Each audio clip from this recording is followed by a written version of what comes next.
C'est l'histoire d'un couple qui reproche à l'administration de ne pas avoir fait d'efforts. N'ayant pas répondu à une demande d'éclaircissement au cours d'un contrôle fiscal, un couple se voit taxé d'office par l'administration. Le couple se défend en affirmant que la demande ne leur est jamais parvenue. Ce que conteste l'administration.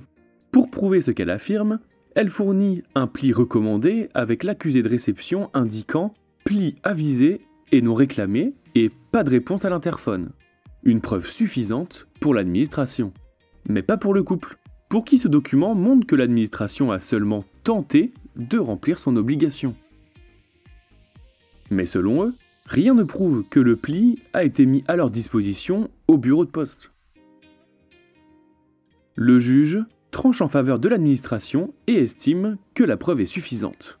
En effet, l'administration a bien essayé de notifier ce pli au couple, et parce que rien ne prouve que celui-ci a tenté de le récupérer, la procédure de contrôle est régulière et le redressement confirmé.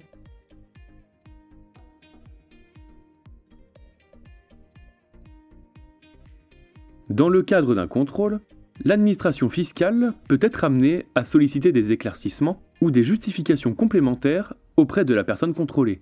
Ces demandes sont obligatoirement adressées par lettre recommandée avec accusé de réception, sous peine d'irrégularité de la procédure.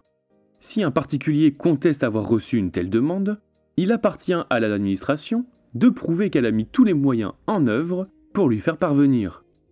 Notez qu'en l'absence de réponse à une demande d'éclaircissement ou de justification dans le délai de 2 mois imparti, l'administration est autorisée à engager une procédure de taxation d'office.